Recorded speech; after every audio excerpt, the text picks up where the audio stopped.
All right, this is the entertainment segment, and something quite interesting happened in the Big Brother Niger All Stars. Of course, we have to give you an update of what is going on in the house. For now, that is one of the segment that is giving the distraction that a couple of Nigerian youths require at the time. So apparently, if you've been following the show, Pere and Sisi yesterday, they clashed over cleaning the dining area. So this is how it all started.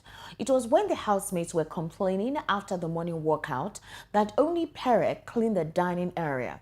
Now, according to some of the housemates, Sisi, who was meant to join Pere, said she was in the mood and was worshipping outside. That is at the garden. If you have watched it, you would have seen that she was worshipping at the garden. Meanwhile, she had an altercation with Angel as well as, Mercy the day before. And since then, Sisi's mood was down.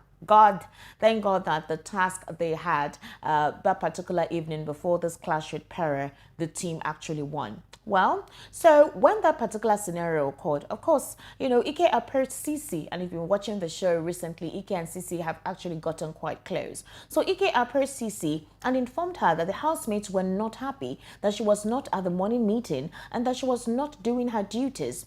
Now, Sisi, who had actually been in a bad mood since the day before and who felt like there is a gang up against her in the house, especially with her friendship with Ike, that was just a spike for her. Sisi flared up. She said Angel, Alex, and Mercy were also not at the meeting, and she did not understand why she was being singled out. She further hurled insults at Pere for his utterances.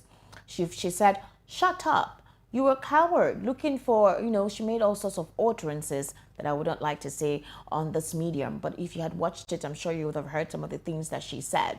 So she went ahead to keep on hurling the insults and declared that Pere would soon go home. And that was basically where the whole situation became something of why Sisi seemed to be having an altercation with most of the housemates, especially from the preceding day. You do know that Sisi and Doyin were initially close, possibly because of Ilebae. Afterwards, that relationship seemed to go through its own tussle.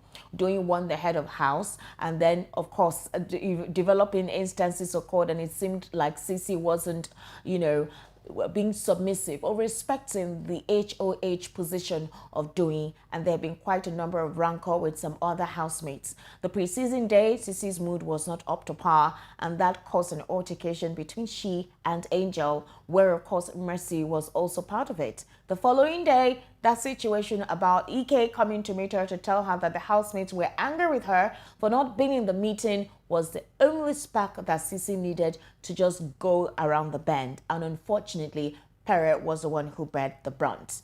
All right, so another angle of our entertainment segment this morning is where singer and songwriter Iyanya has disclosed that he was once at such a low point in his life that he almost took his own life.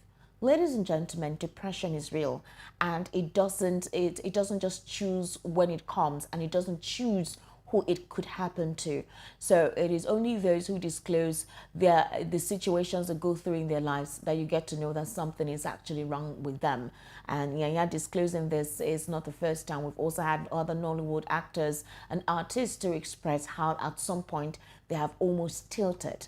Okay, so he recently disclosed this in an interview where he said it was as a result of the large blow he suffered after his cash inflow stopped. He narrated the series of events that spiraled into the low point he had in 2020. He said it all started when he was sued by his former talent management for allegedly stealing a company car, and the court case dragged on for a full year. Now, during that time, he was unable to make music and hold performances or tours, so he suffered a stagnancy in income. Going on, he narrated that he lost his home during his time in court because he could no longer pay his bills. As a result of this, he was forced to stay in a hotel and contemplated killing himself. I would say that was a strong one for Iyanya to actually disclose via an interview. A couple of celebrities that we know have had a low turning point in their lives. They've had that low ebb moment. And a couple of them who do not have good friends at the time that could, they can confide in and could encourage them to get out of that depth of depression.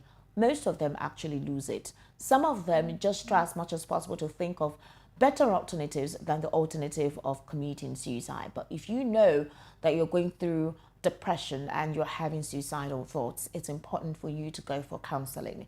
It doesn't choose who or where or when it comes. It comes on anybody, and there are several circumstances that triggers such, mental development. So I would say for Iyanya, thank God that things turned around for you, and this is good news. All right, so we're going to be wrapping up with this on the entertainment segment, and thank you for staying with us in VOP this morning. My name is Esther Wachuku. Would always implore you to subscribe to our YouTube channel. It's at Voice of the People Television, and social media platforms, it's at VOP TV Live. Okay, I would like you to watch, share, comment, be part of the conversation. We can't be talking to ourselves alone. All right, we do have interesting programs coming up your way. Good morning.